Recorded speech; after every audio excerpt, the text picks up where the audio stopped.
discussed, I think, which is one of the things that seemed right, was that it is a pretty big difference between all the stuff we're normally including to form this inductive inference and the universe as a whole. The universe doesn't have a material cause, right? It can have a material cause, presumably. And so we're trying to draw some inference that it has a cause from all these cases where we observe things having a material cause, and we conclude that something has a cause of another sort. And someone might say, okay, it's fine. We can still make this inductive inference, even though it's kind of different in this way. But on the other hand, someone might say, well, it is really different, this sort of thing that we're applying this inductive inference to. Maybe we should question how strong the inductive generalization is because of that. Anyway, yeah. Can I ask you a quick question, Detroit? Yeah. How would you respond to somebody like Craig who would say that they think that the causal principle is a metaphysical first principle? Would you say that it's still going to be inductive in virtue of the fact that fundamentally he's going to be appealing to intuitions in order to support that, or how would you respond to that? Well, when he talks about it as a whatever his language is, like some metaphysical principle or metaphysical necessity or metaphysical law, I don't know. He probably said something like that. I'm not really sure what he's even saying. If he wants to say that he thinks it's true and he's like very confident that it's true, okay, he could say that. If he's saying something stronger, like, it's like some sort of necessary truth, or like it's very obviously true, I guess I would want to see the support for that.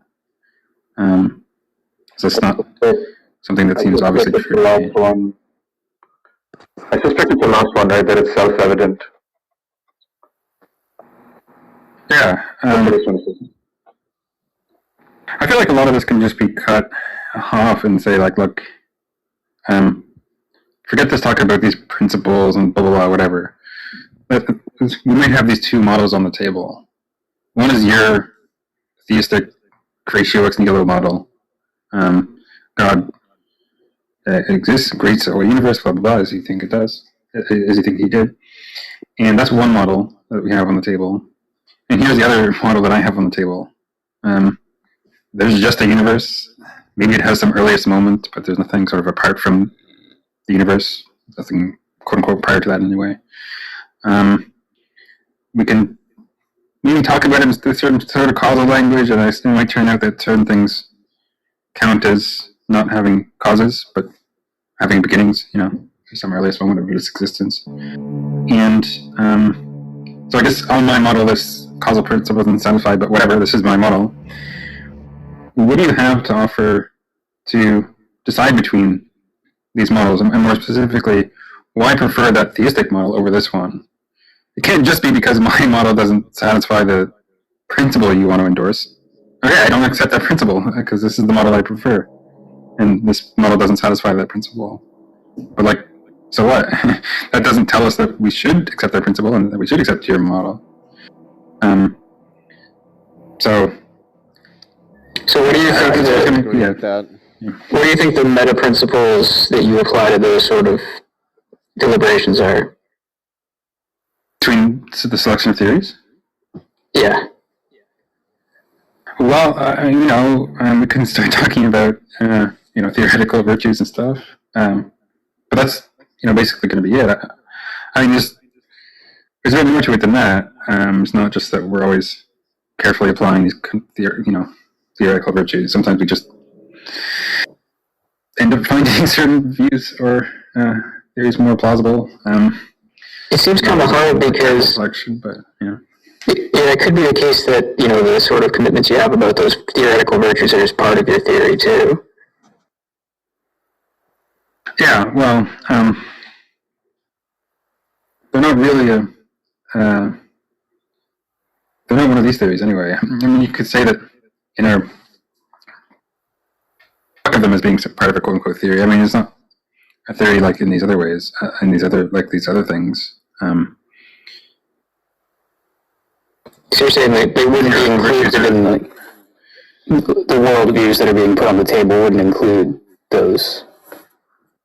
Well, they're part of your approach in a way that, that when you're considering different claims or theories or whatever, depending which of these virtues you care about, you're gonna maybe select one way or the other. So they're gonna inform how you deliberate and decide on the theory. But I wouldn't call them itself the theoretical virtues part of the theories. At least it's not part of the theories that you might accept, right? Like, you could come to accept some physical theory, but it's not part of that physical theory that these are theoretical virtues or something like that. You just accepted those maybe as principles of theory selection when you were accepting this theory or some other. Yeah, because I would almost, I'm sorry if I keep if somebody else wants to speak, that's fine, I'm sorry. But I would think yeah, go ahead. You're really loud. Is there any way to be quieter? Yeah, is this a little better? Is this? Yeah. Okay. I'm thinking, actually I lost my train of thought. Sorry. Yeah, no, it's okay. The principles you're saying wouldn't come from a physical description of the world or something like that, but I would think that they would have to, right? It would be like my method of theory selection is better because it suits the way the world is in terms of coming up with better theories in that world or something like that. Right. I want to. There might be. I mean, I want to allow that there can be some feedback between our other understandings of the world and what we sort of theoretical virtues we care about. It's not as if, or it needn't be as if these are entirely like a priori principles that are the way that the world is. Or we don't care about that in the theoretical virtues that we select. There might be some play there, So, but I don't think that makes them themselves theories as these other theories are. So, we might end up caring about certain principles of theory selection because of another, something. But I don't think that means that those principles themselves become part of some other theory. Like, I'm not even sure. I mean, what theory would they become a part of? I mean, it's not like they're going to become a part of some particle. I mean, how would they fit into some particle theory? It doesn't make any sense, right? It's not like you're going to include all your theoretical posits and your things evolve and so on, and then also that we prefer all else equal theories with a simpler ontology. That's not part of that theory. Not really part of any theory like that. It's just kind of principles we're using in our selection of theories. I wouldn't call them themselves theories like that. But again, which of these principles we use or care about might be influenced by some other things we accept or other theories that we have. So there could be some feedback there.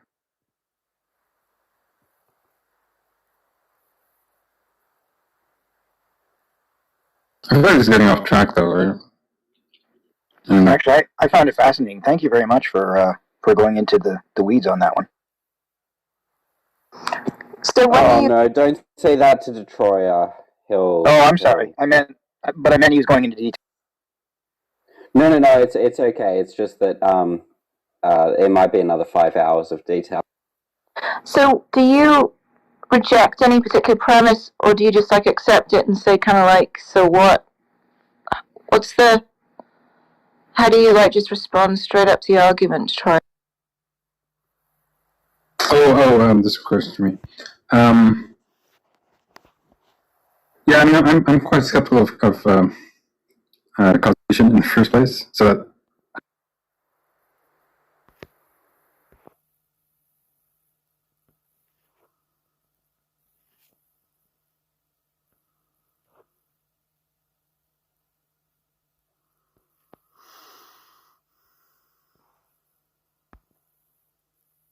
You don't remember every single day of your childhood, do you? And I'm not the child that I used to be. Well, look, guys. I mean, I expect you guys to mock and think it's foolish and ridiculous. No, this is a serious Scripture actually says, conversation, actually. well, but what I'm saying is, the whole mocking. Oh, we're going to be, tortured with pitch.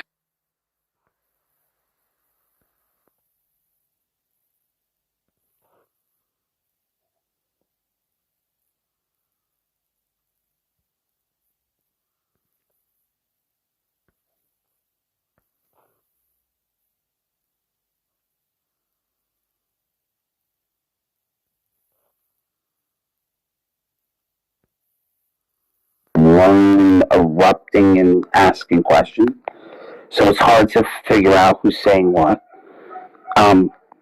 But sometimes some of the questions, like, are you guys interested, like, in knowing the answers? Because sometimes when you ask questions, it's either rhetorical, like you know the answer, or is it that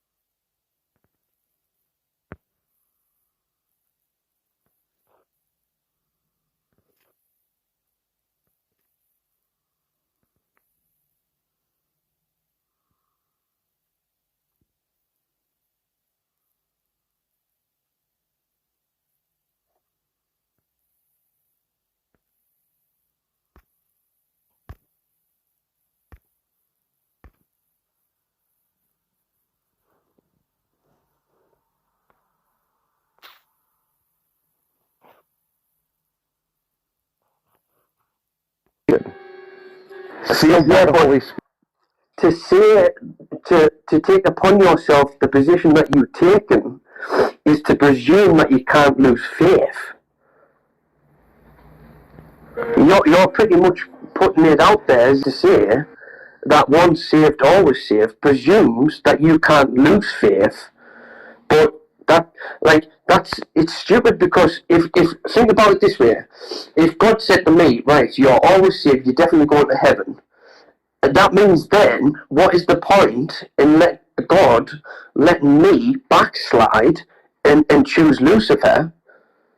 What is the point in that? He might as well just say, look, I'll keep you secure, and there's no chance you can backslide. But the issue then that you have is in relation to Scripture. So 1 Timothy 4:1, which says at the end times, people will fall away from the faith and give heed to seducing spirits. So it is saying that you can lose faith. And all the scriptures in relation to the disciples that shows that the disciples that were even walking with Jesus Christ lost the faith. Did they lose their salvation then? But this is the thing. You can't determine salvation. What I'm saying is, if you determine that you are saved, you're taking upon yourself the position of God to know that you're saved. I don't believe you can. That's the whole point of OSAS. You're taking upon yourself the omniscience of God. Okay. Well, I simply disagree with you. I believe Scripture teaches that we can know that we are saved. I believe that the Holy Spirit seals us to the day of redemption.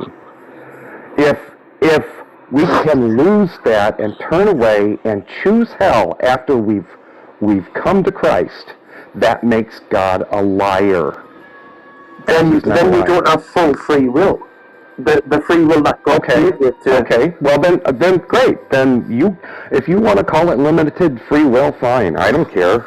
I just know that Scripture... Yeah, but then that's not the only issue.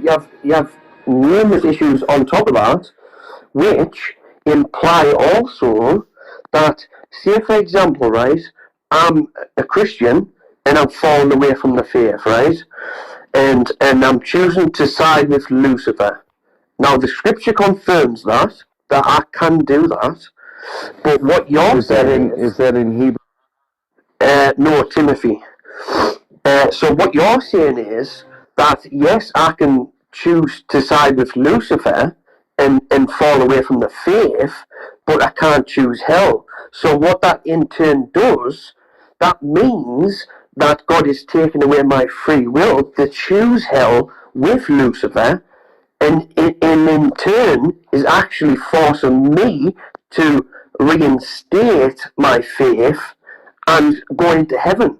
So what it makes it look like is that he's forcing me to come back to my faith and forcing me to be in heaven. That's what OSAS does. It forces you to become secured in a faith that you might fall away from. You know, and if you said opposite, I understand what you're saying. I just simply reject what you're saying. I disagree with it. You know, but you have to come with something that validates that position. Let me ask you this: because I hold the position that I have eternal life, does that mean you see me as an unbeliever? Say that again, sorry. Because I take the position that eternal life is forever, and so I don't believe I can lose my salvation once I've been saved. Yeah. Do you see me, since I believe that, do you see me as an unbeliever? No. Okay. Okay, good. I mean, we can just, as far as I'm concerned, I'm not good. I don't like to argue or debate or anything. And the other night,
message. No!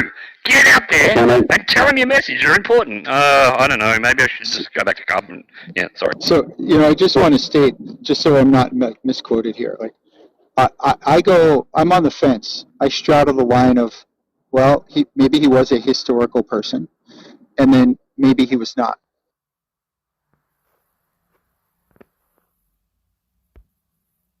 Why would he not? Because he did with others. because he loves us and he will never leave us nor forsake us. Yes, if you stay true to the faith. It doesn't say that, though. It doesn't say that. It does. Okay, wait. Let's find that. Let's find that one little verse. I will never leave you nor forsake you. Okay, let me look that up, because I don't have much scripture memorized, you know. Hang on. Like, you couldn't even bring up little verses to secure one position. You've got to take the Bible in its full context to better understand. Now, but there is an easier way to come to that conclusion that strong faith is required for your security of salvation, because faith is one of the most talked about things in the Bible, is having that faith in God. Now, if that wasn't such a vital aspect of someone's salvation, then God wouldn't need to keep bringing it up all the time. He would just merely say, "Have not fear, for I have saved you eternally."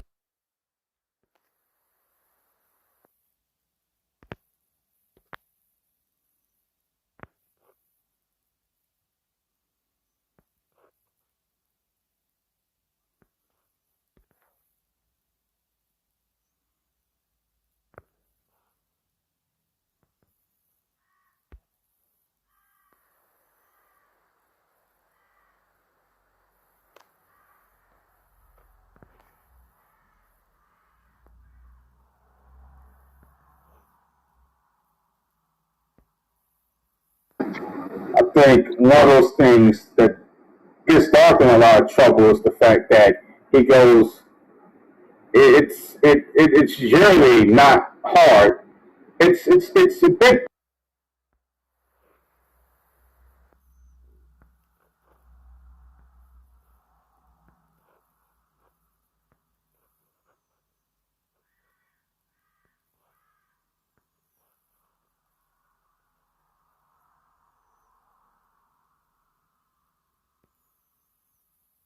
Like if I quote stuff from the Bhagavad Gita, are you going to be convinced by those things that I quoted from there? No. No, then why should I? Why do you think I'm going to be convinced by stuff about the Quran? Yeah, because it's all from God. Everything God's expected. Oh my God! They say that about their book. They say the same thing that you're saying about their holy book. No, can we get that? Maybe move after this we can move on. Go ahead, Rob. I can't. But the point is, the God is exists. The God is exist. That's the point. Mm-hmm. How do you know? Sure. How do I know? Because you see the world, how the sun, how the moon move from the. Oh my God! Guess what, everybody? It's the first. Hey, atheist, where does stuff come from? Guy on stage today. Leave the poor man alone, man. Atheist, look at all this stuff. Hey, atheist, there's stuff. Look around you. There's stuff. Therefore, die. Nobody forced him on stage. You're just come on. There's stuff. Look around you, atheist. Look, there's stuff. How did this stuff get here? Like, it's a terrible argument. Look, so funny. You don't understand the idea. I don't know. Maybe you guys don't know regular God exists. Yeah, I think everything in the world, there is a creatures. So the creatures exist. So they don't look like a human being. Limited power, limited anything is limited. We are human beings. We are limited, and not limited.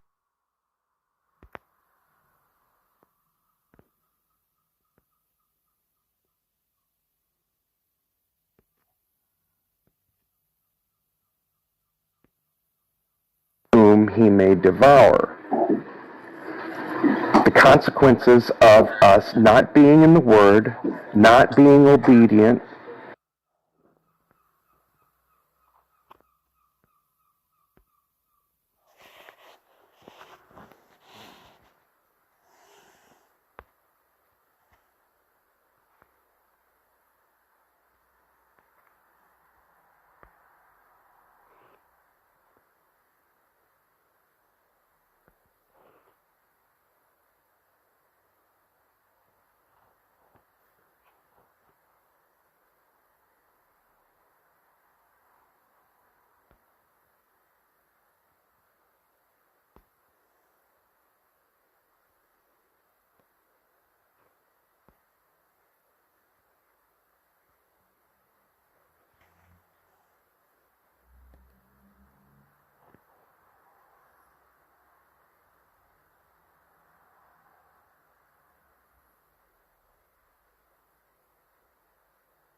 To my... I'm not saying I don't have things to...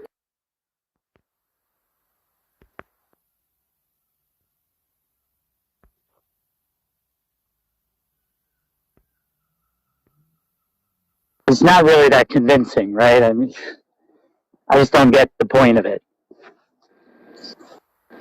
Hey, Roscoe, is matter eternal? Is the universe eternal? I have no idea. It may be. It seems like to me that something must have always existed. That just seems to me like a logical distinction. No, right? matter Something sometimes doesn't come from nothing. Matter has a body. You know, it needs space. No way that it can be eternal. Well, that would probably contradict most scientific understandings of what matter is, that's for sure. No, could you deny that matter requires body and space, or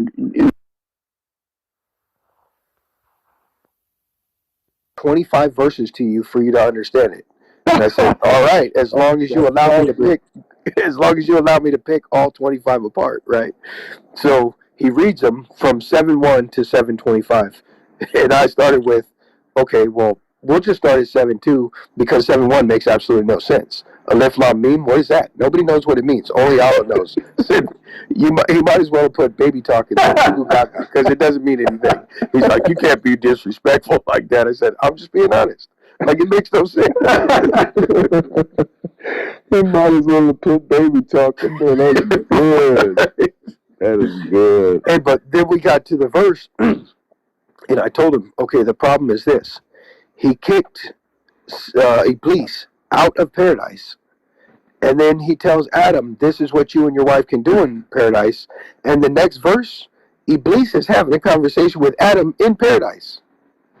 Make that make sense. You know, he kicked him out already. He's like, no, he didn't kick him out. And I said, it's even worse. Let's go back a little bit. He tells him he's going to kick him out. And he says, oh, grant me a reprieve, whatever. And then Allah tells him, okay, you're reprieved. And then Iblis' response is, well, then fine. You deceive me, so I'm going to deceive them. What? He just told him you're forgiven.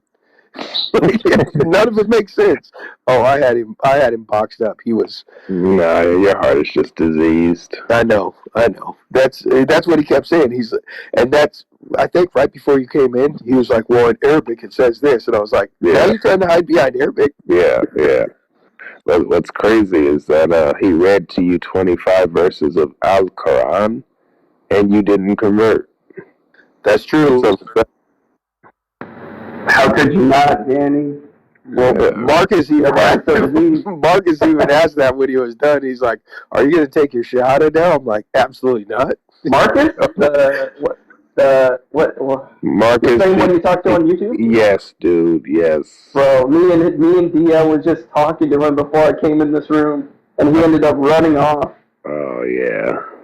No, he was trying to go. He was being dishonest. He was like, we were having a chill conversation at first, and we said, well, the Bible, the Jesus of the Bible, is different from the Jesus of the Quran, and he didn't want to admit that.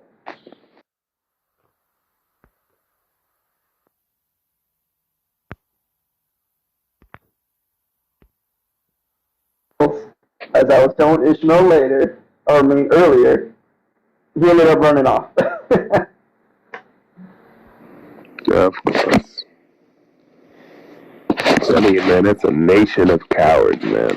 Seriously. It is. He wanted to start out with, oh, well, like when I first came in the room, because, when you first walk in the room with Classic, you got your mouthpiece in, your gloves up, like, what's up? And he was like, oh, well, I want to apologize, Danny. I was like, what? He's like, I want to apologize for, I shouldn't be disrespectful. I asked you things like why you believe your God was a baby. I'm like, dude, don't apologize. He's like, well, because my religion says this and that, and, everyone should believe what they want to believe. I'm like, that's not true. I'm like, thank you for the apology, but let's be honest. One of us is wrong. So let's talk about it, And I was actually surprised. We talked I was in that room for what? Maybe a half hour. Yeah, you was in there for a minute, man. You was in there for a minute. Ishmael dipped out. I'm not sure what happened to him. Who was modding with Classic? It was Classic and Ishmael, and then Ishmael dipped because I know why. Because every time you start asking questions that aren't easily answered, Ishmael automatically vanishes. Automatically disappear, man. Yeah, see, you gotta. The only reason why Classic did that is because he wasn't around those other guys. When he's by himself, he's cool. But when he's with X-Planet and the guys like Naeem and Eminem, he's a completely.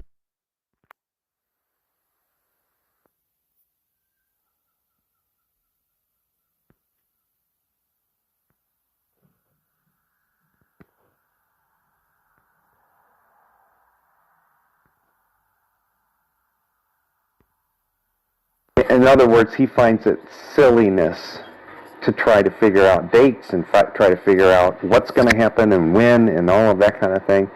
You know, we're just supposed to keep our eyes on Jesus, and when the prophecies are fulfilled, we'll know it.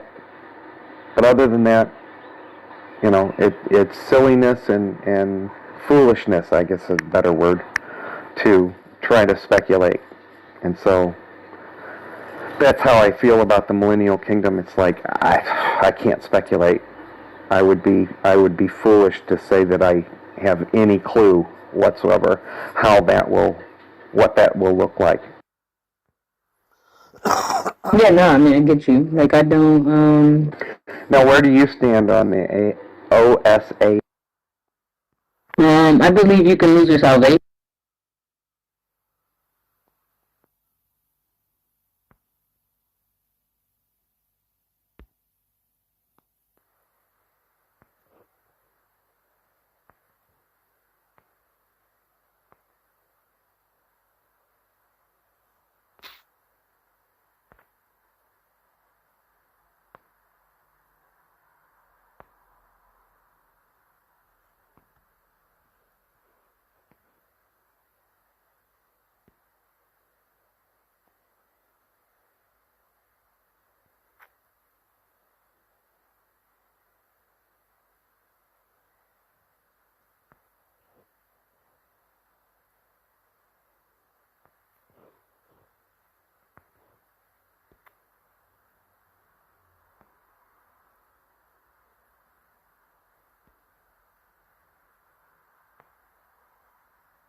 For being here.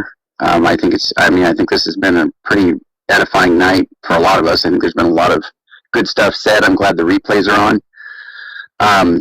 But yeah, so that's kind of where my loyalties are, where I'm at anyway, as of now. But that could change. I've changed views publicly on Clubhouse, and I'm willing to say that. I think there's been 3 views that I've changed. Based on input from other people. I mean, in fact, I was talking to Bishop, who's he's a self-professed, he's a Satanist, and he changed my view on, how we deal with the last stages of life.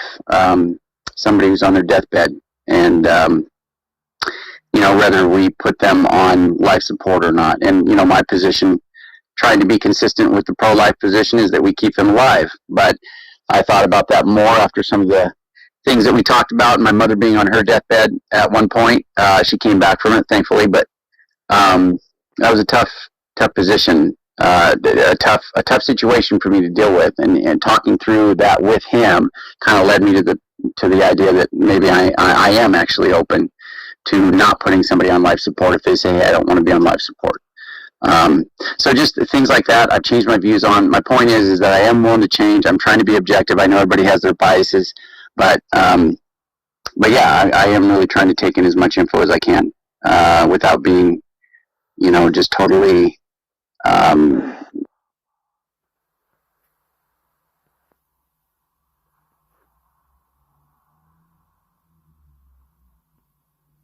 Is the example, like. I'm not sure Open to that I like pushback. know how Let me to. know if there's. So No, I'm not sure what you're asking. I think like, maybe you need to reword it. When you say my actions are where, I get. Oh, you're saying by my saying sense of my, I'm thinking identity. the question. Yeah. What when you I say can see what you mean there. actions, because, my and actions, because actions I think implies in that statement it implies that yes they're yours and that it's something that you are like you have agency there. I guess is really what I'm saying. So. Well, yeah, because I'm not an object, right? Because I have consciousness, which automatically is.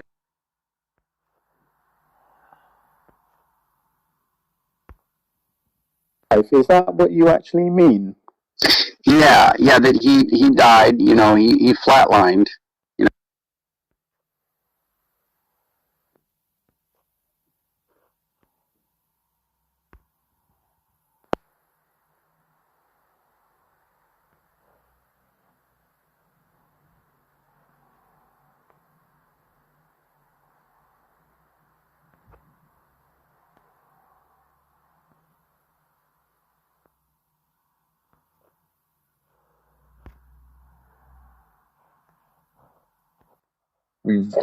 But he's hypothesizing he's the only one for the moment, right? So that wouldn't be an objection. Yeah, I realize there's other force users. Like, I'm just saying for science to work, there has to be repeated. Like, every time someone closes their fist, other people's, throats choked by magic. And then now we have a cause and effect relationship, like a plausible causal relationship. No, actually, I'm sorry, hold on. So, did we know that, the Force was testable in the kids? We knew that, the Yoda, his race was the most strongest in the Force. But we see, what is his name? Obi? No. Damn, what was his name? At the beginning, he tests Luke Anakin. with that pin. Oh, Luke? Yeah. Anakin.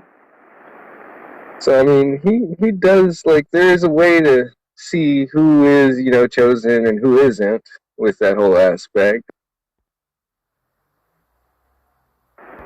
Yeah, but there's this magic power called the Force that not everyone has, right?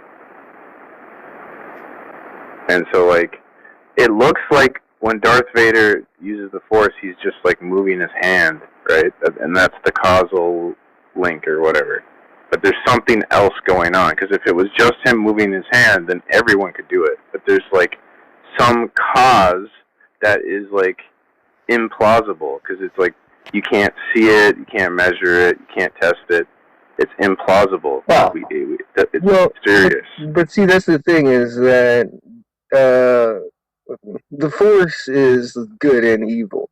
When you use the Force, you actually damage resources.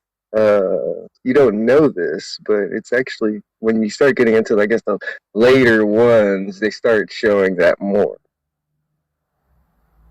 Well, I think you said you couldn't measure it, E-Bike, but I think you could measure the force of Newtonian power that's being presented to a throat, or let's say some other object. If it's like when Luke crushed those. If you saw the Mandalorian, the last episode there, right? He crushed them. That thing, I think, plausibly you could test. The fact that he put out his hand and squeezed his hand into a fist, and the robot type thing crumpled. I think that is a measurable effect. And if there's no other way to do that, and there seems to be a strong correlation between him doing this with his hand, it may not be his hand alone. I agree. It's not just the action of the fingers opening and closing. There's something else happening. But we could take it that together with whatever that ability is, right? Some telekinetic ability to affect those particles such that they implode, almost like you were the Hulk, for example. I think that is measurable. I guess the question that you're asking is, I hope you agree that that's measurable, but perhaps what you could say is, well, at what point do we accept that is coming from this ability as opposed to something else? Well, I mean, if we could rule out virtually everything else that we understand to be the case, and that thing happens, then wouldn't that be at least some evidence? I'm not saying it's, again, whoever chooses whatever's overwhelming is going to be subjective, but wouldn't that be some evidence, some empirical evidence, that it's at least plausible, if not probable, that something is going on here that this person calls the force, and this is the way that this is happening because we've ruled out any other way that we understand. Could there be some other unknown force that's happening coincidentally? Yeah. I mean, I suppose that's theoretically possible. Yeah, we could measure the force, and but you wouldn't be able to like see it. Like it's invisible. Like you wouldn't. Yeah. That's what I'm kind of saying. Like, well, you're going to measure the effect, right? I agree. You're not going to see the force in any wavelength potentially. Although I don't know about that, but maybe there's still like mystery. Like gravity, kind of in a way, is mysterious. Like we can measure the force and interact with it and stuff, but we kind of like it's kind of weird. It's like bending space time. We don't. There's certain things about gravity we'll never be able to answer the questions. And the force is kind of like that, and I don't know. I think it's like, maybe this is a bad example. Maybe you got me, Rob. I don't know. No, I mean, you can think about it. I think, to me, and they could be reasonable. If you're a methodological naturalist, then I think there could be, at least potentially, miracles that could be, by way of elimination, or we're looking at the cause, or the effect, rather, and saying, hang on a moment, as far as we can ascertain, there's no way, given our physical understanding of laws of physics or whatever else there may be, that this can happen quite naturally. I mean, it could be invisible aliens doing it to fool us, but then you could say that about anything. I wouldn't, myself, I probably wouldn't be that sort of skeptic. So I think you could, in principle, like if the other example is if you found the Ark and it was dated to 6,000 years ago, and you in fact had some sort of DNA evidence of a multitude of animals that all at the time would have existed, and it was on the top of Mount Ararat, for example, if that were the case. I'm not saying that everybody takes that view. Then that would be hard to explain as a natural process. That a boat got up there that was dated about 6,000 years ago, that had all the DNA of the animals of the time, etc., etc. What explanations are there that we could give as to why that boat is there at that time with all of that sort of stuff? So maybe I could be persuaded that there is a miracle. Let me put it that way. I think maybe other people might not. I don't know about yourself. But I guess so that will be kind of subjective. If you are convinced, what's your criteria for being convinced? But I think I originally asked, right, what would be the differentiation between you accepting a miracle if you did, and maybe you don't, but for the Christians that accept the Christian miracles as opposed to the Islamic or some other miracles, why would you say one is unlikely or impossible, and the other one is likely or very possible or whatever? By the way, I'm not sure how much longer we want to go. Andrew, if you are there, it's about 1:30. It's 2 hours after. Andrew did want me to close the room. We just don't want to run over so that replays are lost. I think there is time. There is more time. So maybe if you want to give one more response each, and then I think we'll close it. I don't want to, but I also do recognize that Andrew did want to save the replays, and I think rather safe than sorry. So if you guys want to say anything, E-Bike or anybody else wants to say anything on the plausibility of miracles or why one accepts certain miracles or not the other, then by all means go ahead. Other than that, I think we'll close the room because Andrew did ask me to do so. Okay, well, I just wanted to say, like, I used to be more scientific, probably minded, and I used to value logic more, and I guess, like, I'm a bit of a contrarian. I think a lot of people think that way, and I want to be a little bit different, and I've researched these ideas of, like, magical thinking, for example, and Christianity, in which I believe there are contradictions in the doctrine, but I still believe them. And I don't know, I didn't really like looking at the world to like a scientific or like logical bias, and I think it's just kind of like more fun, and I just prefer it. So I kind of like have I have a bias towards mystical thinking. So that's all I want to say. I'll admit that. Okay, thank you very much. Is there any last words from anybody else? Andrew, if you are there, at your request, other than somebody else speaking now, we'll close up this room, and I'm sure there's other rooms. I don't know if Anders will open one or other people will, but just have a look in the main hall of Clubhouse, and I'm sure there'll be other rooms to join. So thank you to all the people on stage. Thank you to all the listeners that are not on stage. Thanks, Andrew, for hosting the room. You'll find this as a replay now. And on that, I will bid everybody goodbye, and we'll catch up again soon.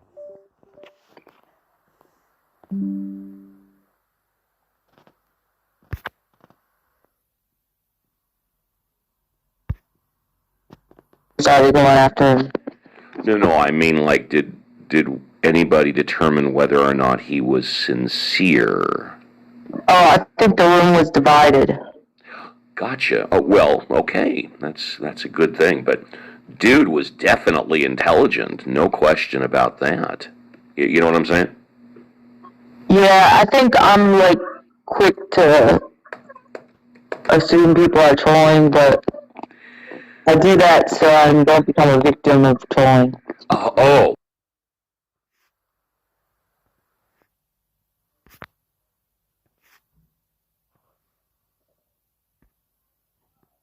Using foul mouth in other rooms. Do us a favor. Hold don't join on, wait, us. one sec though, because you guys weren't there. You guys didn't see what they were saying to us, okay? What did they say? Anyways. Tell us what they said. Like, كانوا يقولوا ده احنا بنخافوا منهم, all that because they said that we were scared of them. They said that we were scared of them, right?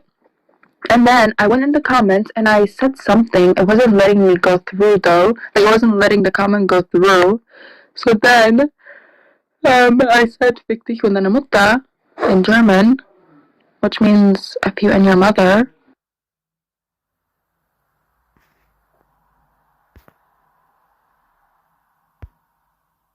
Yeah, it was crushing. Also, MG, of course I'm gonna go in there and go off on them. They were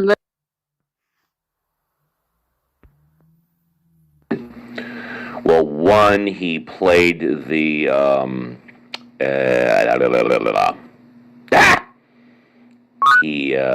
he played the you know, when you're mentally challenged. What is it again, please? I forgot. Well, he said he was autistic. That's not necessarily mentally challenged.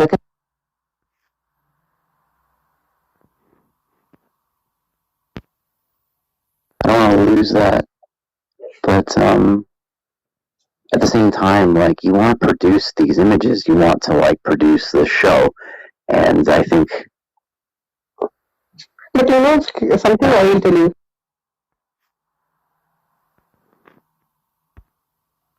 And they were totally equal, could do everything a man could do within, you know, Christianity, be teachers, whatever, you know. And he said that when the church became institutionalized and it started to become more about like money and acquiring land and power, that they substituted like agape love for the love of eros.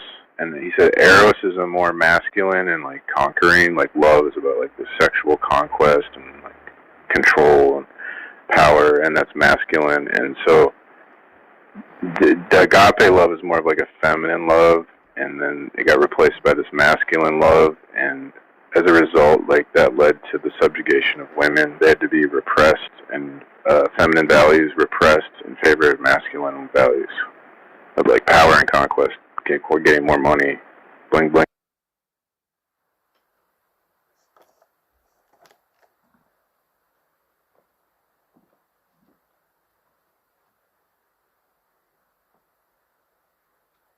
At least that's what he thought. I don't know. I thought it was kind of interesting. And, like,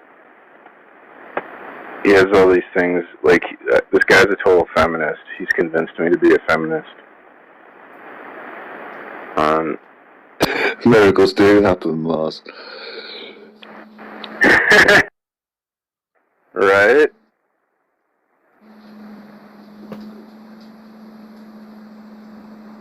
He said that, like, Jesus embodies, like, or females and embody the greatest values of Christianity. I think I have the quote. Okay. Females.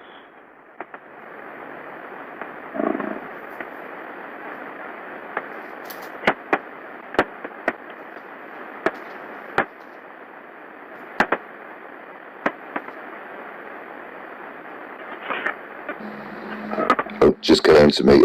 Marcion is on the same page as I am. I don't know where you two are on this. The God of the Old Testament. It's like some lesser warrior god.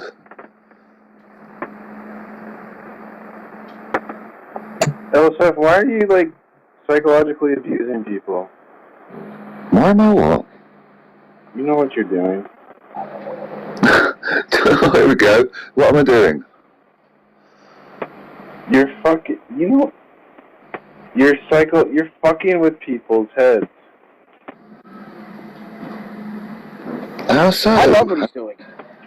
Yeah, okay, Primos, alright. What are you talking Right, about? I like to see this actually unfold because this is real. Like what he's saying actually makes sense, right? It's not dogmatic in the sense where you're kind of pushed into a belief system. He's saying just read it as for what it says, right? Okay, so real quick, women represent precisely the most innovative elements in Christianity: grace, love, charity, a concern for living creatures, nonviolence, an interest in little things, the hope of new beginnings, the very elements that Christianity was setting aside in favor of glory and success. I think that's beautiful.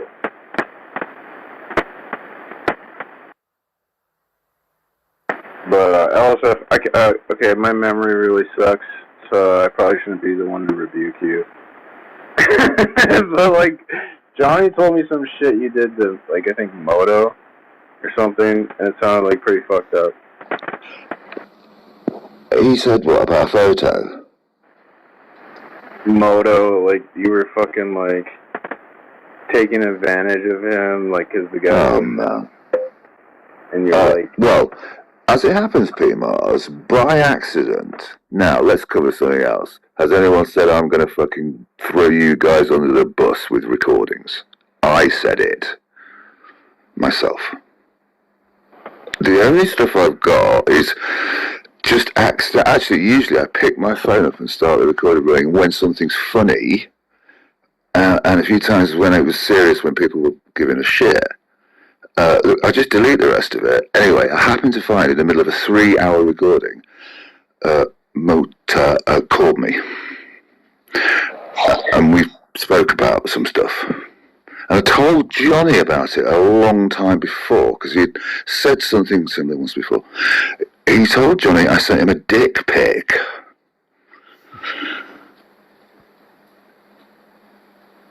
I didn't send him a dick pic. That's the end of that. But he told everybody I did.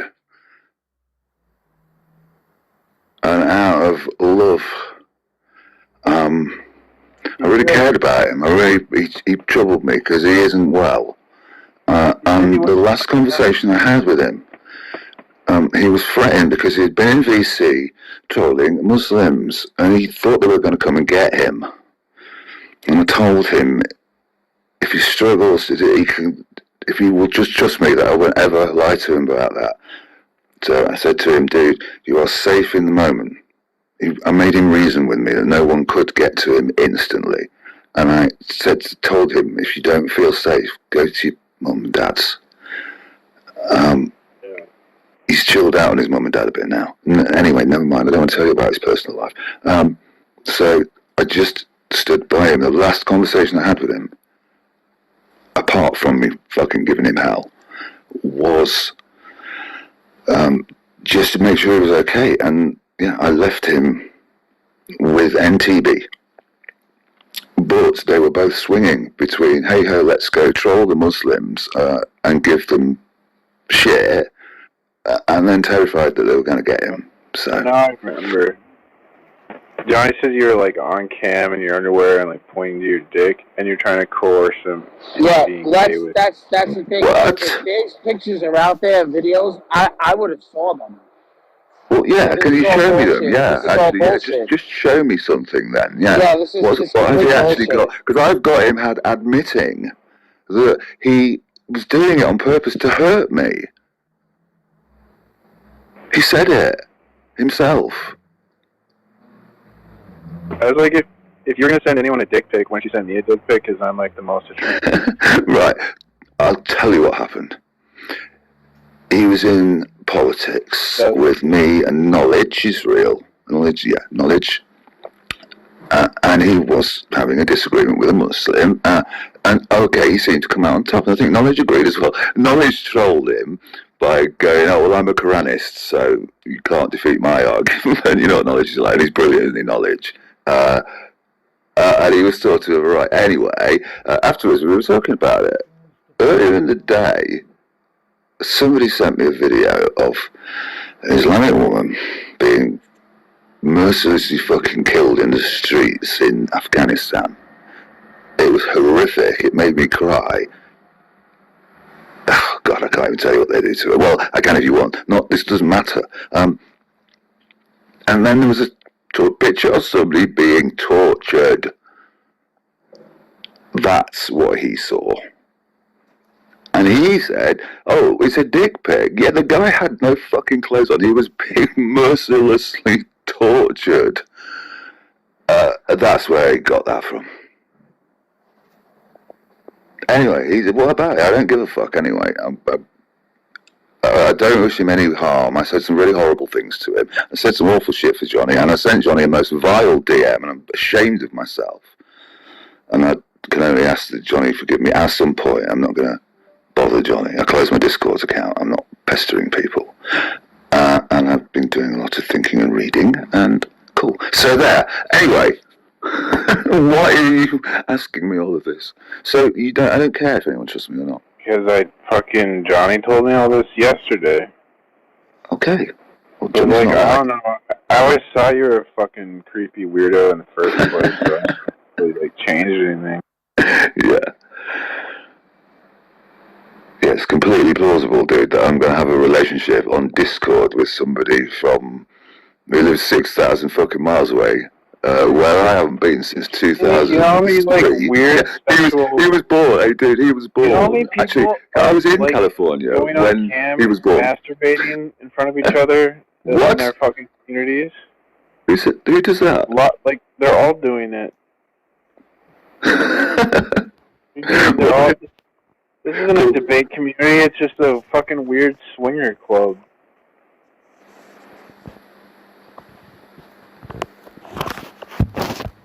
Anyway, so the thing is, right, look. It's true, Kat, right? You know that's true. Oh, I'm sure they do.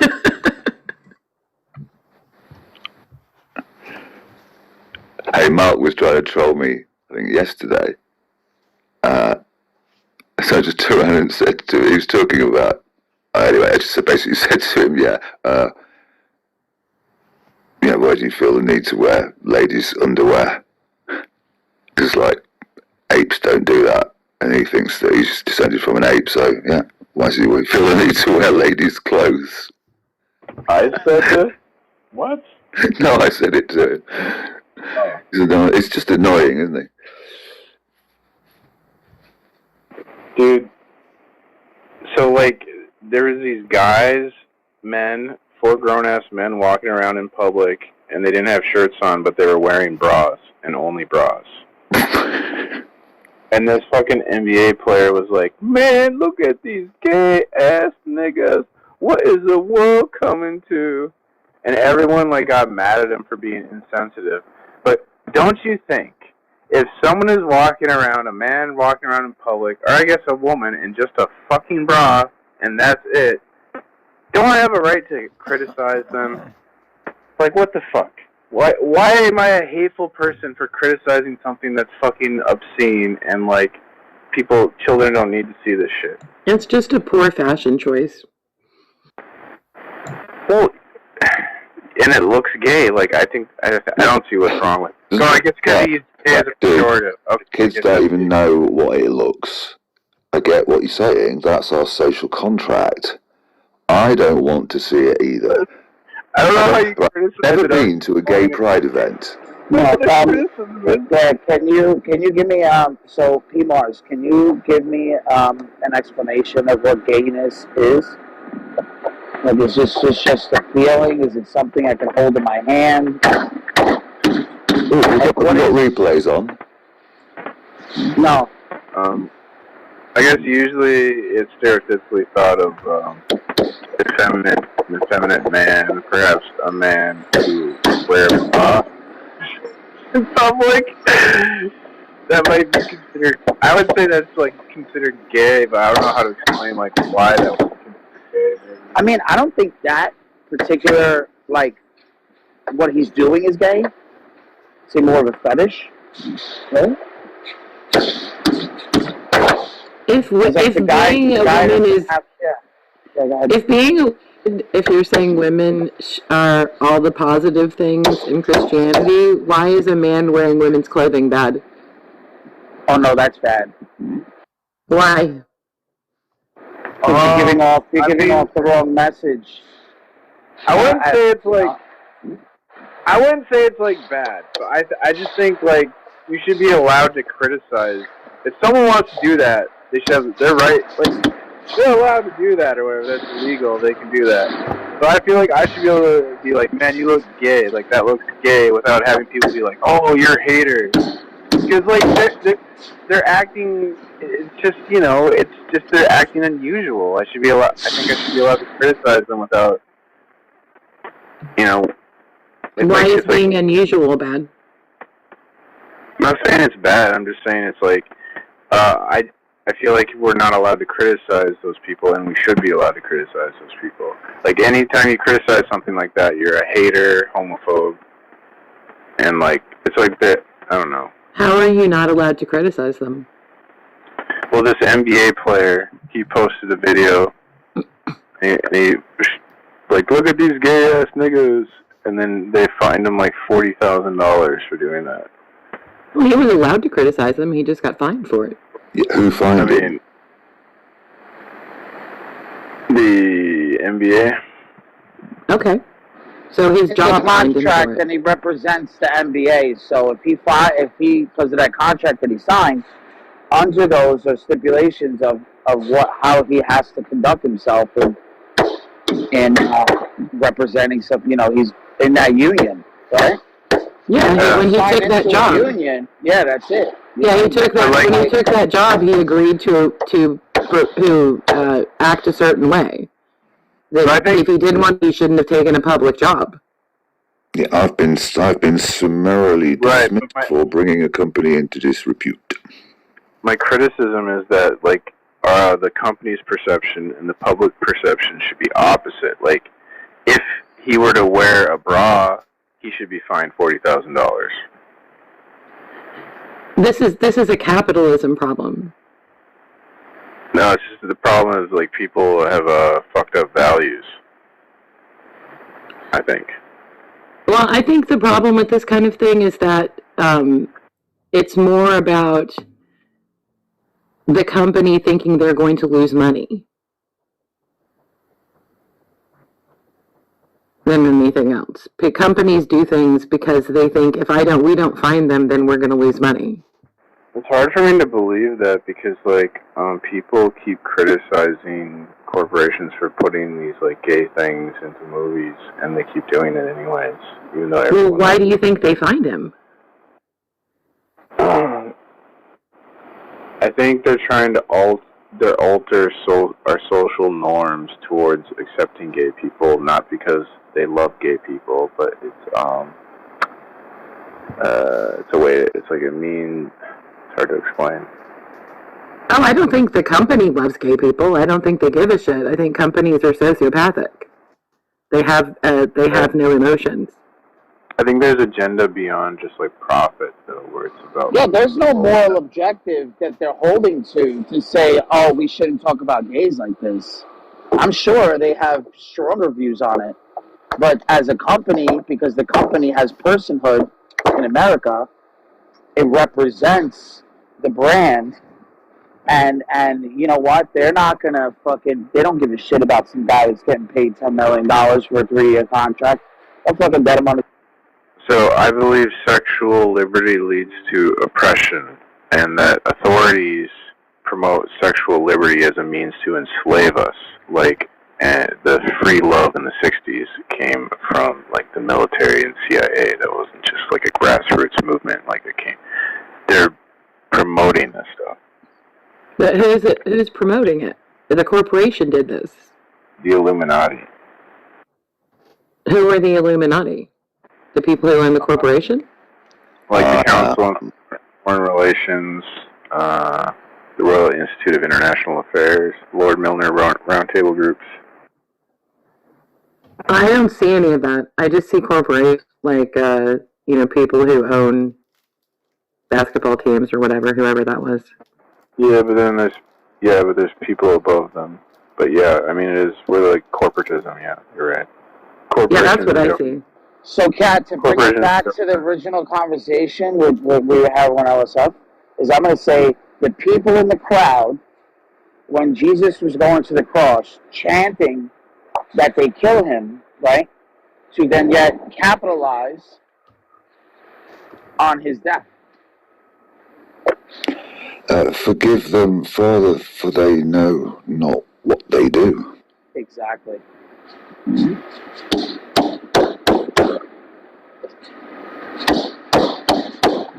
They know not what they do?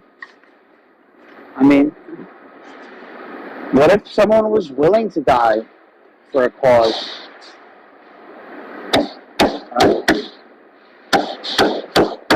People are always willing to die for causes, yeah. Of course. And there are a long list of martyrs. It does seem kind of... I'm just trying to say, like, who's the Illuminati? I'm like, man, I mean... Well, I mean, I guess it could be any number of groups. I guess it kind of just represents how bad a group can get, right? Or the idea of a group being like this. I don't think it's a specific...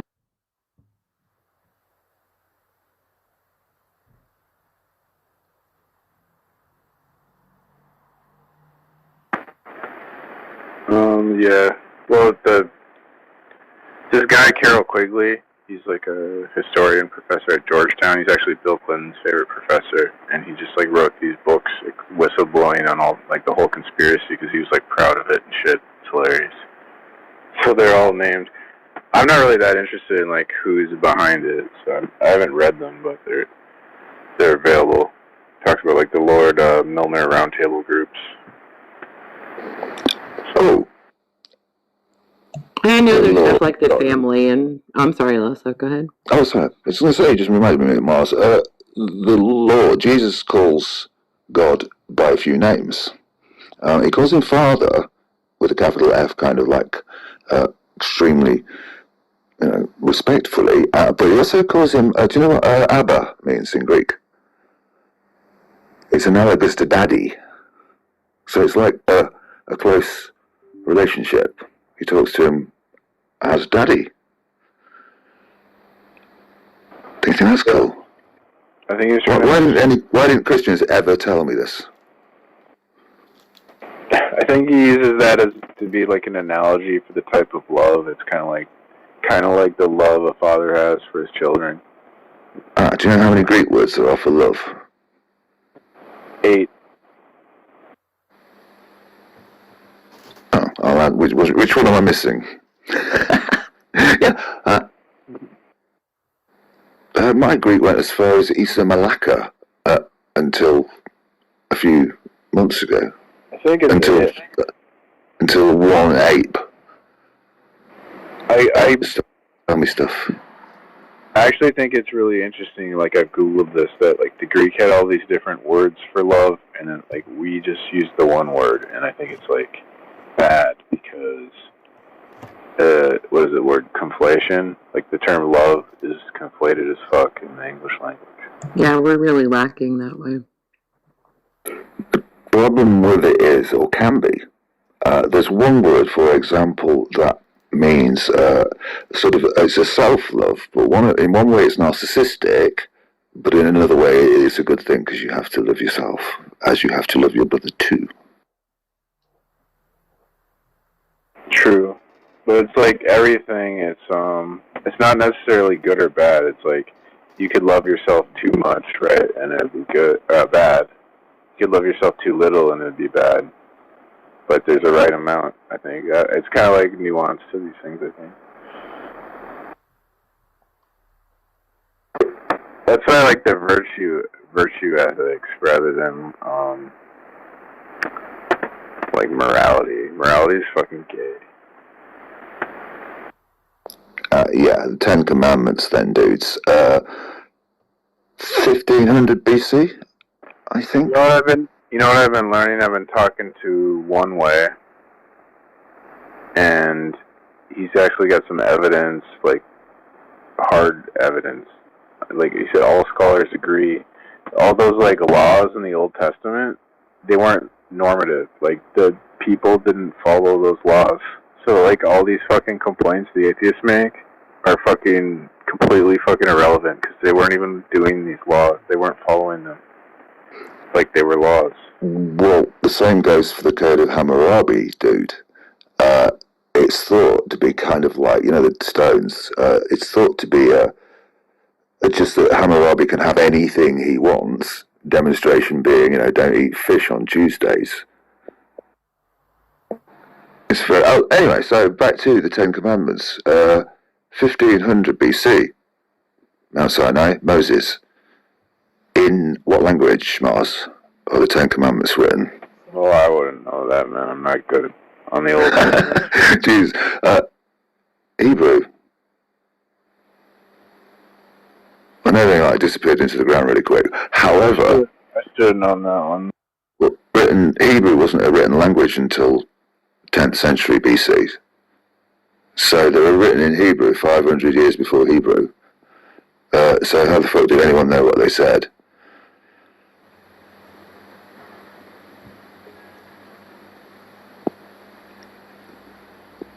Magic? Just a point of history, that's all, you know.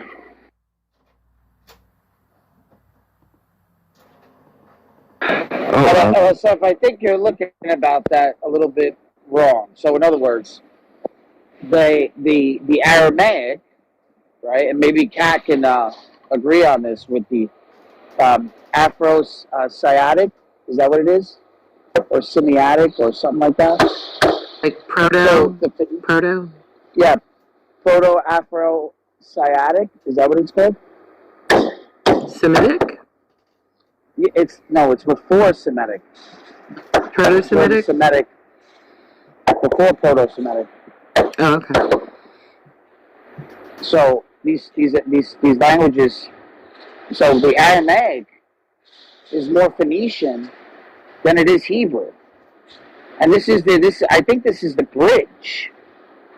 Now I could be wrong, but from what I read on Wikipedia, I think that they use the same alphabet. So I'm not exactly sure when those vowels and stuff, but I think Aramaic has a way of trying to give or it didn't have the vowels. I have to look it up. And there was a approach before Hebrew that was similar. So, you know my warrior god idea? The god of the Old Testament is not mine. What would a deceptive warrior god put as his first commandment in the knowledge that he's a sub-god? Thou shalt not have any gods before me. It's not immoral. It's got nothing to do with it. It's just a con. It's kind of my opinion. I could be wrong.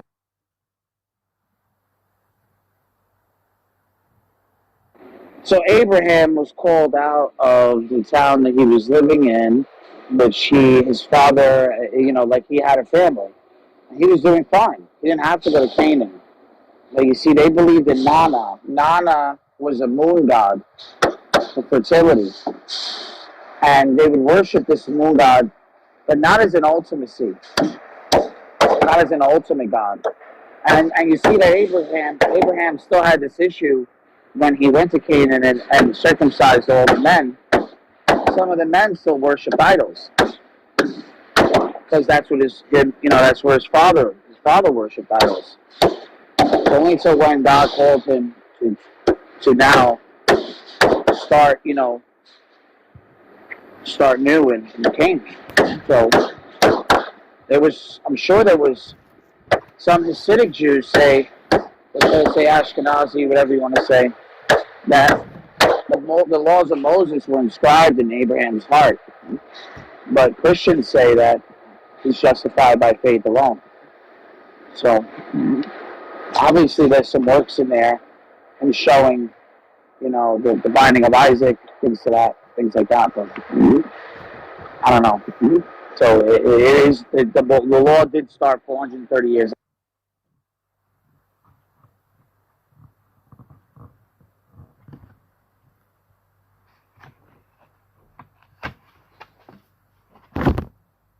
Hello.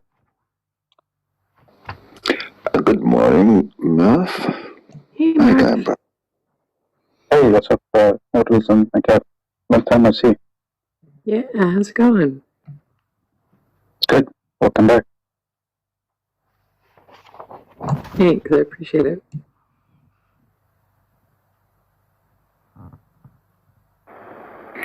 Question 350 BCE. That's also 350 BCE. Nana, boss. 3 months after my dad died, right, Bart? My uncle, who was in charge of the estate, sold the condo that he had been planning to give to us for like a decade. Do you think, I'm losing my fucking mind about it,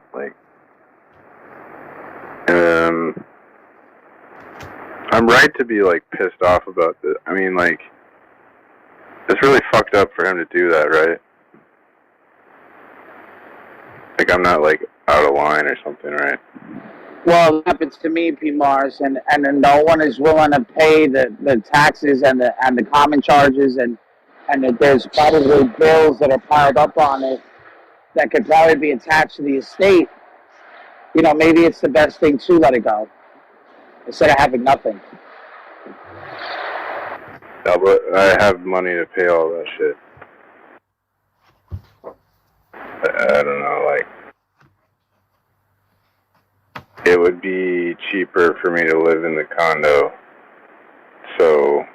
and it's nicer, and I want it to be there, and now, I don't get it, man. So you don't think I should be mad?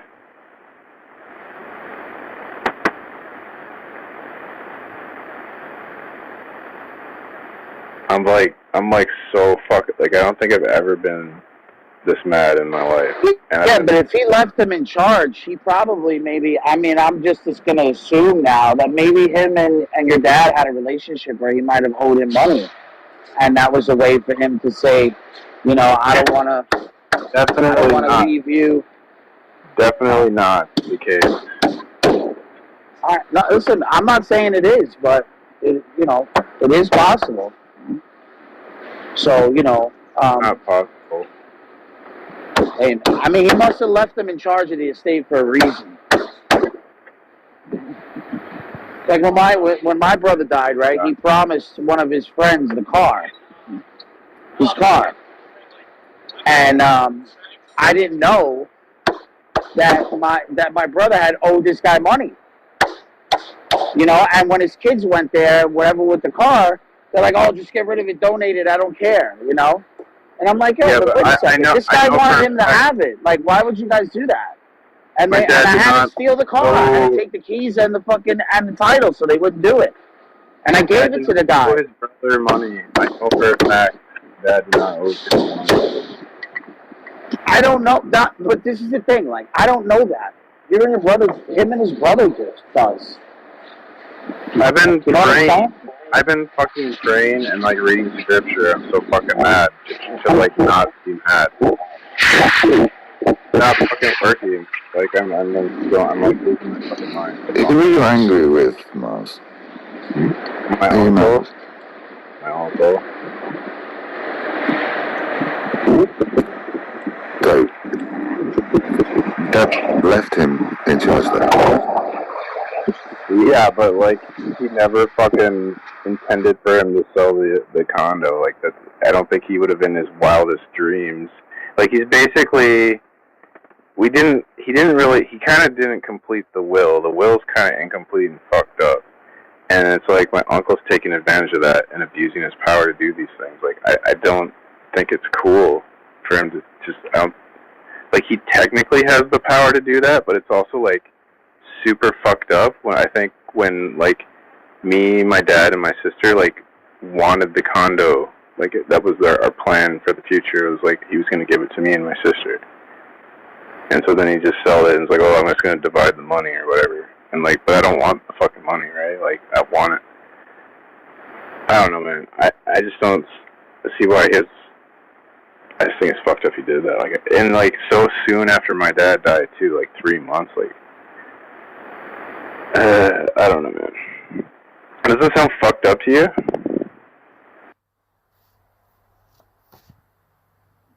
I mean, it sounds like he sounds like a fucking. I don't know. I don't think it's fucked up because he probably wants you guys to, you know, mourn it and move on. You know, sometimes when you have these properties lingering around like this, it creates a lot of problems for the family, bro. I've gone through it.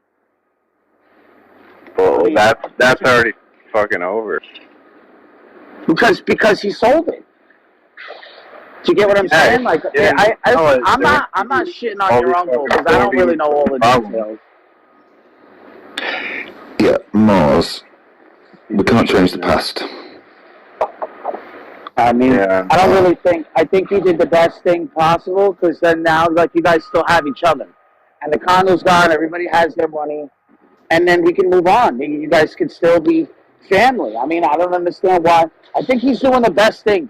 I'm being real with you because I've gone through this. I honestly think he did the right thing right away too, not letting it linger on and fester problems within the family. Yeah, if you can't change it, Mars, you're just wasting energy on being angry. Yeah, and you're gonna be. your uncle, you know? Yeah. You're just fucking patronizing. There's no way you feel like that. Dude, initially, you have every right to feel the way you do. I'm not saying you don't. And your actions can be justified.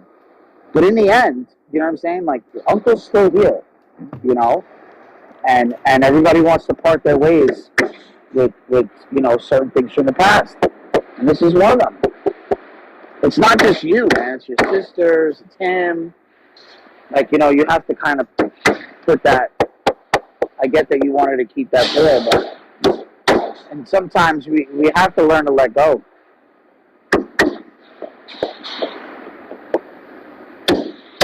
I don't know.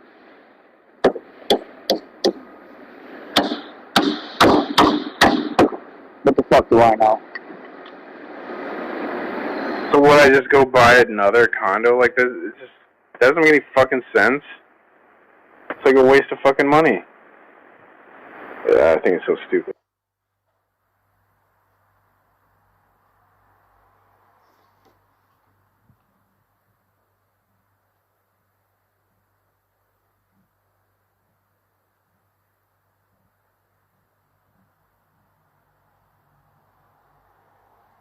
My dad should have just not died. It's his fault, right?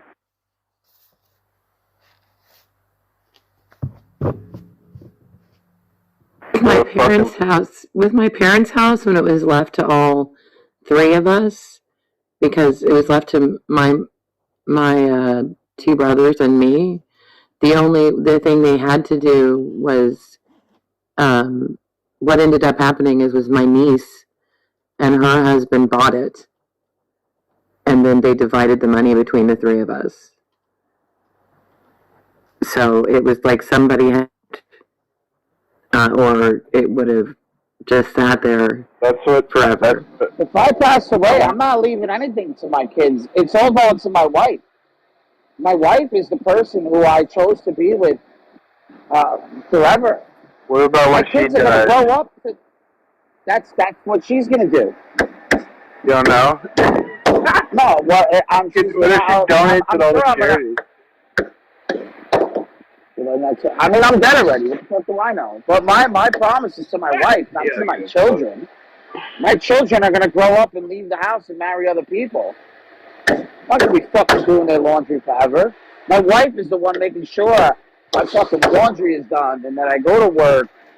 She's the one who deserves it, not my fucking kids. Get the fuck out of here. Oh no, when my dad died, everything went to my mom. When my mom died, then we divided up the house and my niece. basically what my dad did is like when my mom's already dead, right? So my mom died a while ago, and then so he sold the house, and then he bought a condo, and his idea was like he bought the condo for like me and my sister. So it was just like we had this plan or whatever, and it's just like for my uncle to just shit on this plan we've had for like a decade or whatever it is, like in 3 months. Like, not even really, like, communicate. I don't know, he hasn't really communicated shit really well. He's just kind of doing whatever the fuck he wants and not really asking me shit. So, I don't know, man. I think it's fucked up. Like, yeah, that sucks, Mars. It does, yeah. Yeah, that does suck. And I'm sorry, dude. There's nothing we can say. You don't trust me anyway, so whatever. Yeah, a lot of shitty stuff happens after people die. This is literally, like, more shitty than the fuck. This is like more shitty than the death, which is weird to say. Like, this is more frustrating and irritating, and I never expected this. Like, I expected my dad to die. He was like old and sick and shit, right? But like, fucking, I didn't expect this. Like, I don't know. I'm so fucking aggravated. It's crazy. I think a lot of times people will do stupid things when they're grieving too.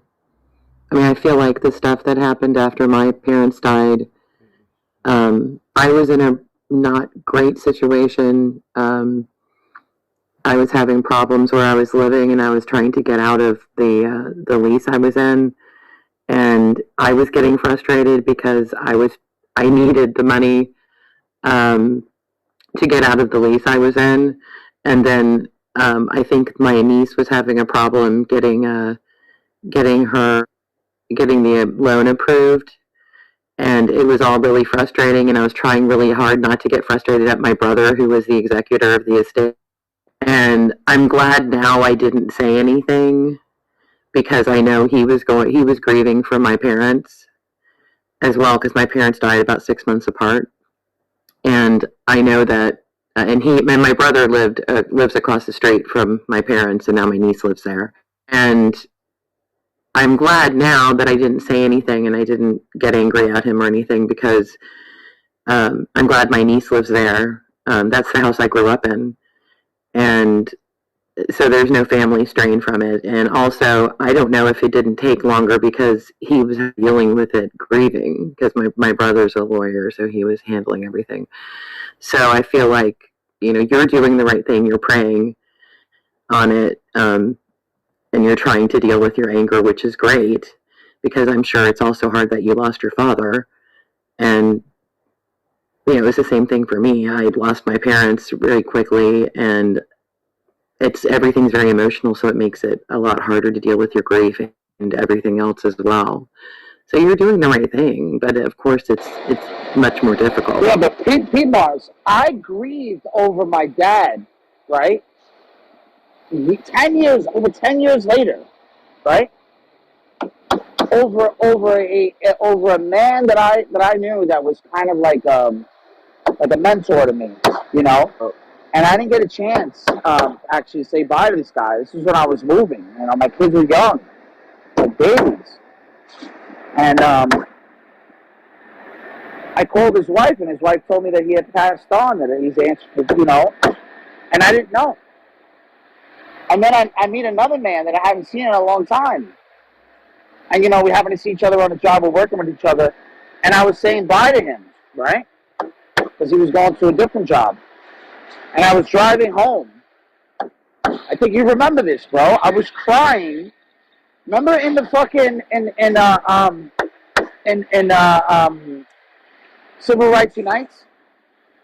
Yeah, man. I was literally, remember when I was crying in there? I was literally crying in tears about this.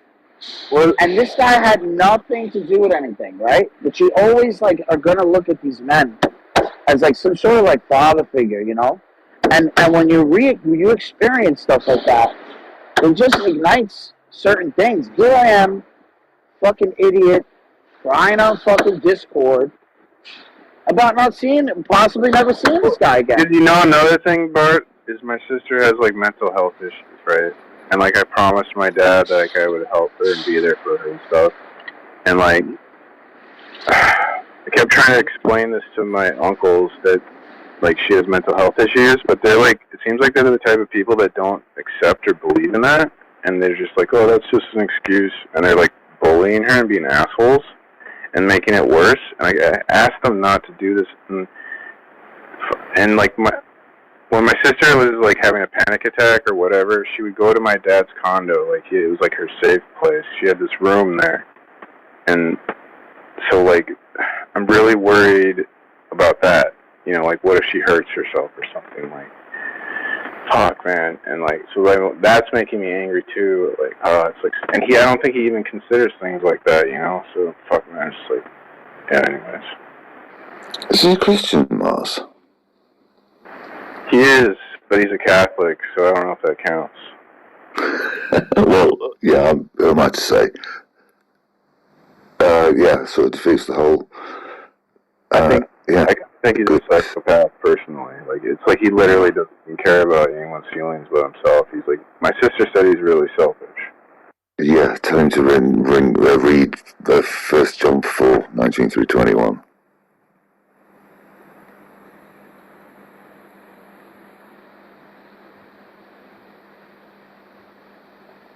Yeah, that sucks, dude. I just gotta keep praying. God, Lord.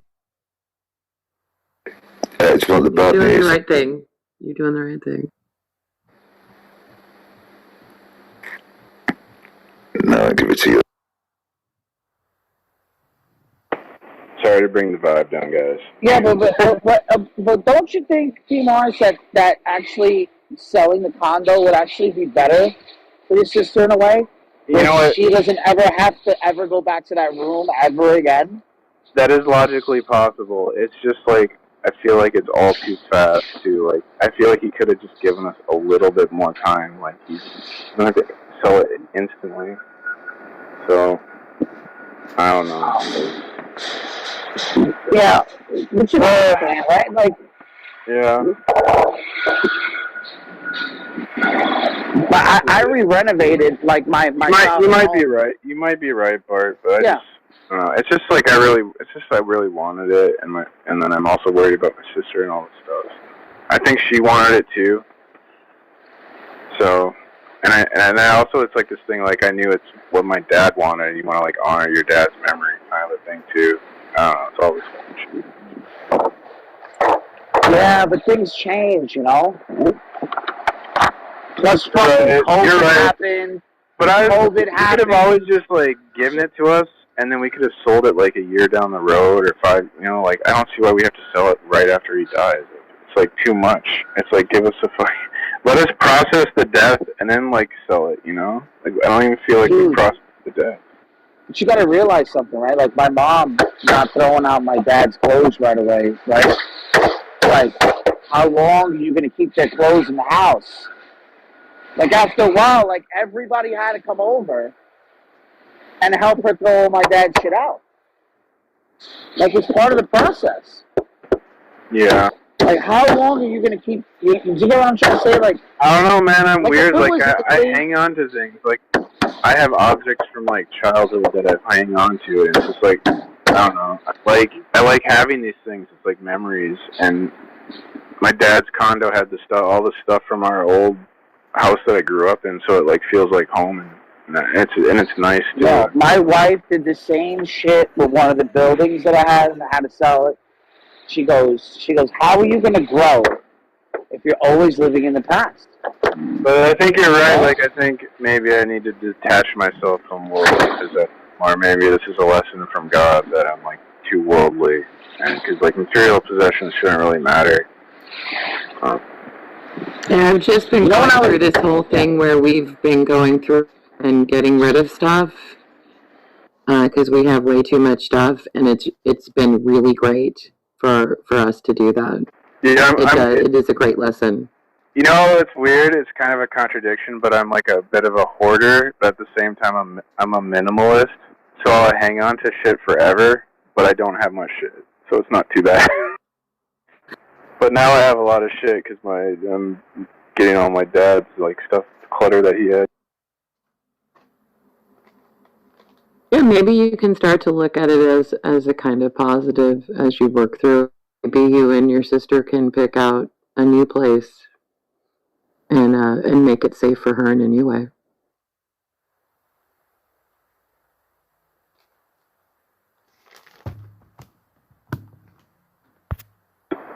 I'm already starting to feel better, Kat. You know, I went through You this get with way my better advice brother-in-law. than Bart. I know. You should learn. I know. You should learn I do. from I Kat. have a lot to learn from Kat. So what I'm saying is, I went through this with my brother-in-law, right? It was this Con Edison bag. You ever see like those old school like canvas Con Edison band? Like Con Edison obviously is the electrical company in New York, right? But it's like one of these old bags, right? And I guess his father, because his father passed away not too long ago, those were like the last bag of tools that he had that he might have had with him, right? So here I am. I'm like, I didn't realize this though, but he still had it, and it was all stuff in it. Now I start taking the stuff out and putting it in a bucket. And he's like, "Oh no, what are you doing?" I'm like, dude, like we're pouring concrete in your backyard. Like we're creating new memories now. You know, like use the bag for all the trials and stuff. Like this is what this shit's about. Like, you know, we want to now give the bag more, you know, better meaning. Not this like, oh, this is the last bag he had. Now that bag is going to be creating new memories. I don't know. I was getting on him about it, but yeah, I can understand where he's coming from. Because I'm the same way.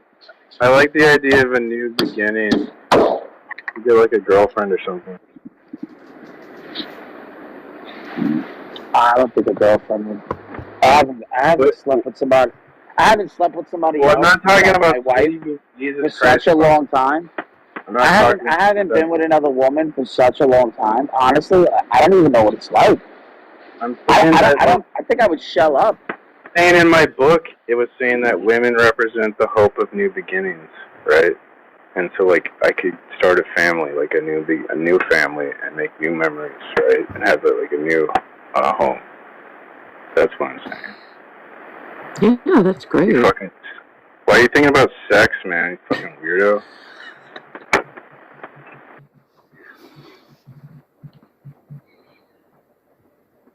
Yeah, and when you go through the condo, have you gone through it yet at all, or are you still?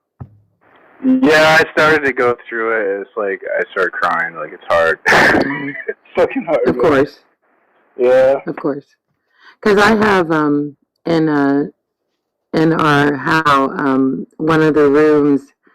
I kept a few things from my parents' house. Like there are a few furniture pieces that meant a lot to me, and I have some embroidery pieces that my mother had in her room that were framed, that were from my my great aunt and that sort of thing. And one of the rooms in our house, it's my office, has I hung up some things in there that remind me of my mother especially, and it's just really nice to go in there when I'm in that room. So I have like special things in the house that remind me of my parents and that sort of thing. That baby now. Yeah, I could do something like that, like a little shrine. Yeah, and it's really nice for me. I even have in my parents' bedroom. My mom had this dresser that was my great aunt's dresser that I used to when I was in high school and stuff.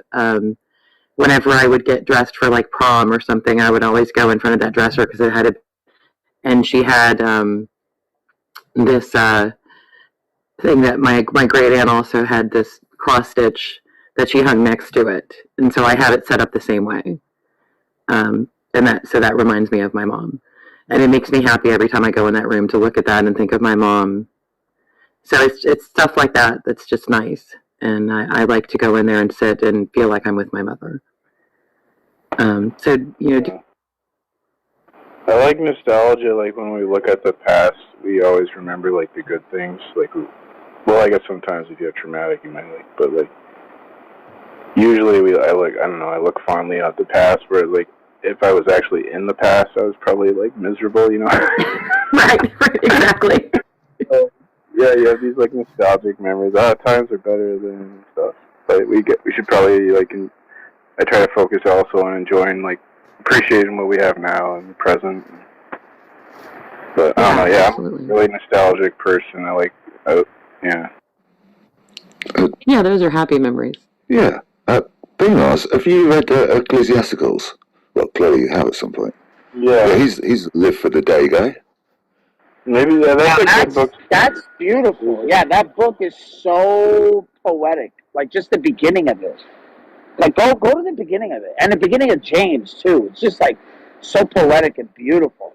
Like James just starts belting stuff out. Like just go to James 1. Like just start reading it. It's fucking. It's like if you put some little improv into it as you're speaking. I mean, it's powerful. Powerful. I wish I could read it now, but I'll probably read it when I get in my car. I'll have a break pretty soon. Hold on, let me heat up my food. I'm gonna heat my food up. I got some salmon from yesterday. My wife is amazing. Fuck these bratty kids. My wife is where it's at. No, I love my kids to death. Just saying that, but you have to love your wife just as much, if not more, right? You don't love the kids more than your wife, right? Well, You. What? You do? Yeah. What? You know why? Why? Your wife is always Oh, here we go. Here we go. He loves his kids more than his wife. True. Yeah, I guess the women could always go. I guess you're right, but The kids have an kids will always be kids. The You're kids have an excuse for being obnoxious. The wife does.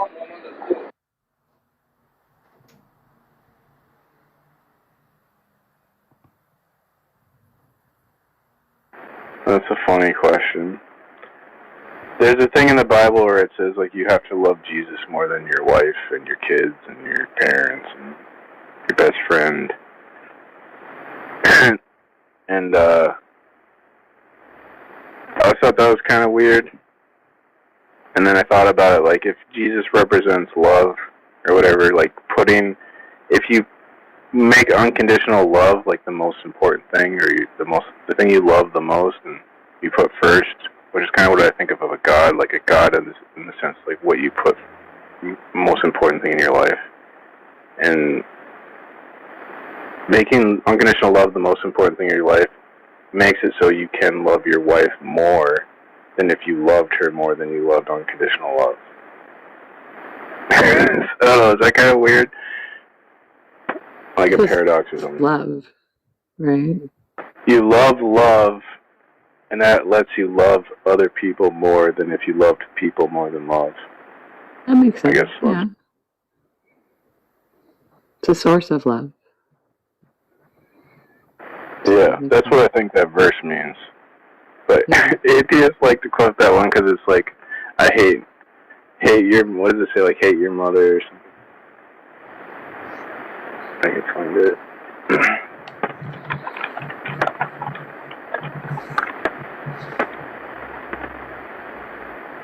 Dude, atheists are great on the Bible.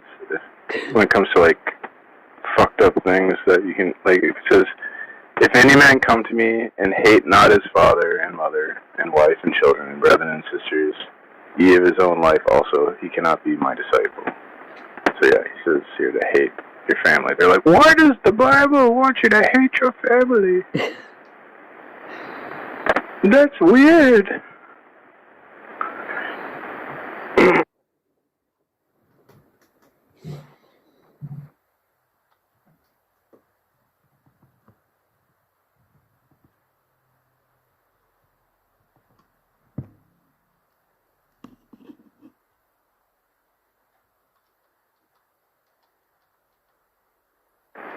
So yeah, anyways, what's up? What's up with you, Asaf?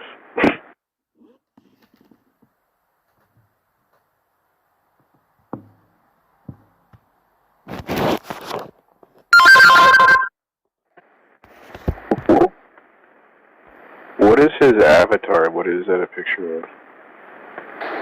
I don't know. I don't know what is his picture. I don't know what his picture is. We'll start inviting some of these people up. I mean, if they want to talk.